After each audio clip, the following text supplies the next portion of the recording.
Kilala si Mang Andres bilang isang mabait, matulungin at mapagbigay sa kapwa at higit sa lahat, mapagmahal sa asawa at sa kanyang nag-iisang anak na si Anita. Masayang pamilya ang mayroon si Mang Andres. Mahirap lang sila at pag-labor lang ang kanyang trabaho. Masayang naglalaro si Anita habang nang bigla dumating ang kanyang ama. Tago-taguan, maliwanag ang buhay. Pagbilang ng 10, nakatago na kayo isa.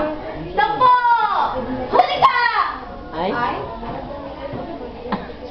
Anita, dito na ako. May dalawa akong pasalubong sa'yo. Si Itay. Bigla at agad-agad na tumakbo. Wow, Tay! Ang sarap naman ng dinala mo! Pinapar? Sabi ako na po.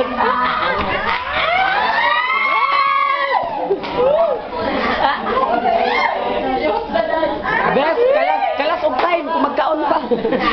Amo na na. Tubig natukan. Thank you for the sponsor. Sponsor? Mahal ko po kayo, Tay.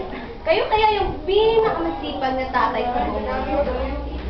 Anak, mahal ko din kayo ng nanay niyo. Hindi ko talaga kayo ipagpapalit kahit sa kanino. Talaga, Tay.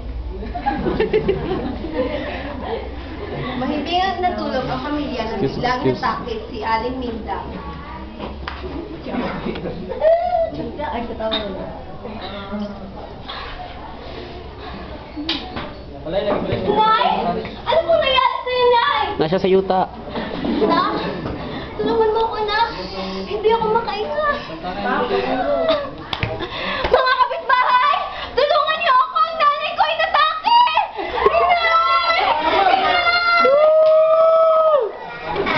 Nay! At agad na dinala sa ospital si Aling Minda, ngunit nawalan na ito.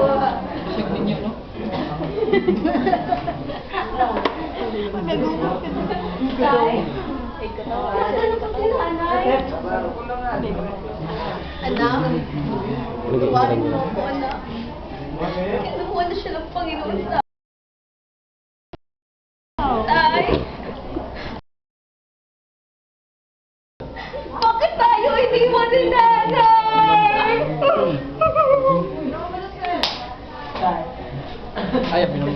Dalawang taon ang nakalipas. Nagpatuloy si Mang Andres sa pagtatrabaho bilang isang labor. At si Anita naman ang nagpatuloy sa pag-aaral sa elementarya. Elementarya. Habang nag-labor si Mang Andres, bigla na siyang hinuli ng mga pulis na walang matibay na ebidensya. Ano ginagawa niyo? Bakit niyo ako hinuli? Patawarin niyo po kami. Sa presinto nila kayo magpaliwanag. Hindi maaari. Bata pa yung anak ko. Wala akong kasalanan. Time do nga. Time. At agad na dinala sa presinto si Mang Andres. Chief, wala akong kasalanan. Bata pa ang anak ko. Hindi pa niya kayang buhayin ang kanyang sarili. Ikulong na yan! Paano na si Anita?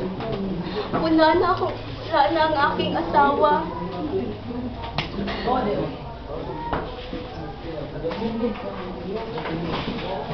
Ang hindi alam ng lahat ang hindi alam ni Mang Andres at ni Anita na ang matalik palang kaibigan ni Mang Andres ang napakulong sa kanya dahil sa inyo. Record niya.